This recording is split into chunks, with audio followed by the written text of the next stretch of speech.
बिस्मिल्लाहिर्रहमानिर्रहीम, अस्सलाम वालेकुम। Welcome to Paks pen stitching. आज मैं आपको शलवार में आसान तरीके से इलास्टिक डालने का तरीका सिखाने जा रही हूँ। इससे पहले मैं आपको बुकरम के साथ इलास्टिक डालने का तरीका भी सिखा चुकी हूँ।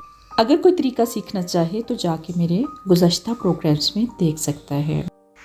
25 इंच नेफ़ा हमारे पास ऑलरेडी तैयार है, तो हमने वेस्ट इसकी रखनी है 15 से 15.5 इंच। तो मैंने ये 15.5 इंच इलास्टिक ली है, डबल करके 15.5 इंच है, सिंगल नहीं।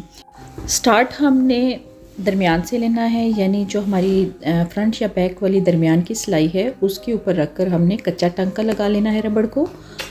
ये इसलिए हमने लगाया है कि बाद में हमें रबड़ खींचते हुए किसी किस्म की मुश्किल पेश ना आए। नेफे को अंदर की तरफ फोल्ड करके अगर आप इस्त्री के साथ उसकी तय बिठा लें तो आपके लिए आसान हो जाएगा उसको स्टिच करना। यहाँ से आपने ख्याल रखना है कि आपकी इलास्टिक सिलाई के नीचे नहीं आनी चाहिए, वो सिलाई से थोड़ी सी हट कर ही हो, वरना बाद में जब आप इलास्टिक खींचते हैं तो फिर आपके लिए मुश्किल पेश आती है। अब इस स्टेप पर आकर हमारी रबड़ कम पड़ गई है, तो हम रबड़ को अपनी तरफ खींचेंगे और कपड़े को पीछे की तरफ पुश करते जाएंगे इस तरीके से।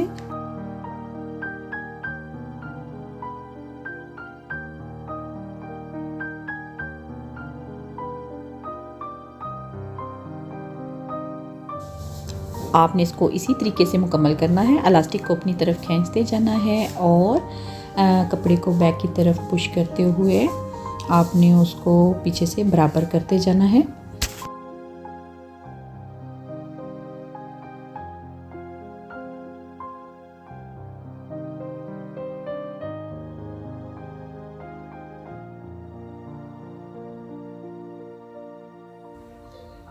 इसी तरीके से अगर आप मुझे फॉलो करते हुए इलास्टिक लगाएं तो इंशाल्लाह आप इजीली लगा लेंगे, कोई मुश्किल पेश नहीं आएगी।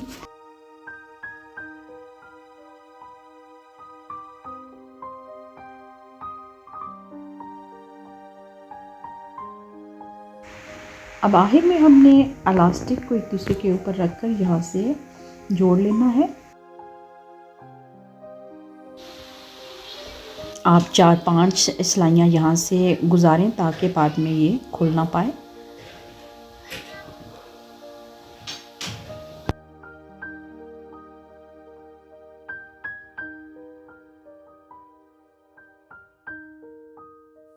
अब स्टार्ट में हमने जो कच्चा टांका लगाया था रबड़ को काबू रखने के लिए, तो वो हमने यहाँ से उधेड़ लेना है।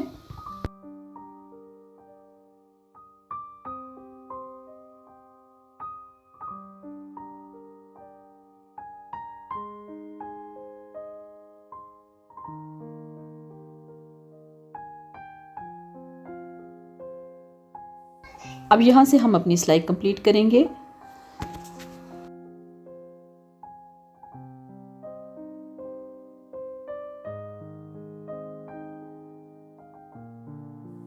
सिलाई मुकम्मल करने के बाद आपने तमाम अतराफ से चुनट को बराबर कर लेना है।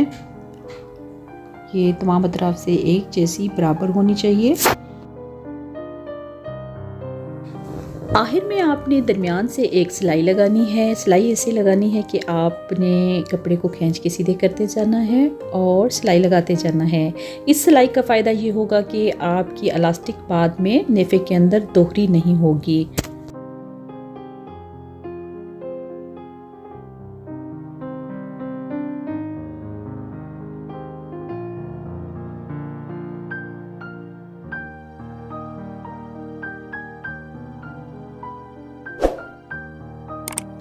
उम्मीद करती हूँ कि आज का प्रोग्राम आपको पसंद आया होगा। पसंद आने की सूरत में इसको लाइक कीजिए, सब्सक्राइब कीजिए। दुआओं में याद रखिएगा। अल्लाह हाफिज़।